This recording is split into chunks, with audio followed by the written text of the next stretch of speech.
ఇప్పుడే మనం చూసుకున్నట్లయితే మరొక అప్డేట్ అనమాట. రాష్ట్రంలో మహిళలకు సంబంధించి కీలక అప్డేట్ అయితే రావడం జరిగింది.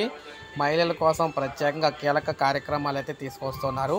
మహిళలు అన్ని రంగాల్లో రాణిస్తూ ఆర్థికాభివృద్ధి సాధిస్తే భవిష్యత్తు తరాలు బాగుపడతాయని గ్రామీణ స్వయం ఉపాధి శిక్షణా సంస్థ డైరెక్టర్ చంద్రశేఖర్ తెలిపారు. చింతకానిలోని ఐకేపీ కార్యాలయంలో విజయభారతి మహిళా మండలి, ఎస్బీఐ గ్రామీణ స్వయం ఉపాధి శిక్షణా సంస్థ ఆధ్వర్యంలో మహిళలకు మగ్గం వర్క్ అయితే ఇస్తూ ఉన్నారన్నమాట. ఈ శిబిరాన్ని పరిశీలించిన చంద్రశేఖర్ మాట్లాడుతూ గ్రామీణ ప్రాంత మహిళలకు స్వయం ఉపాధి అవకాశాలు కల్పించేలా ఎస్బీఐ గ్రామీణ స్వయం ఉపాధి శిక్షణా సంస్థ ఆధ్వర్యంలో శిక్షణ అయితే ఇస్తున్నట్లు తెలిపారు. అనంతరం స్వచ్ఛ భారత్ నిర్వహించారు. కోర్సు మనకి కోఆర్డినేటర్ మగ్గం వర్క్ శిక్షణకు సంబంధించి డైరెక్టర్ కూడా పరిశీలించారన్నమాట.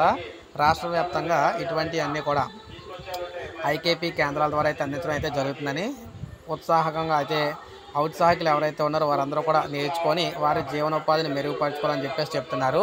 సో దీనికి సంబంధించి ఎవరన్నా జాయిన్ అవుదాం అనుకుంటే డ్వాక్రా మహిళలు ఎవరైతే ఉంటారో ఆ మండలాల్లో ఉన్న వెలిక ఆఫీసులకు అయితే వెళ్ళి వారి వివరాలు అయితే తెలుసుకోవడం ద్వారా, అంటే వివరాలు అడిగి తెలుసుకోవడం ద్వారా ఇందులో జాయిన్ అవ్వచ్చని చెప్తున్నారన్నమాట.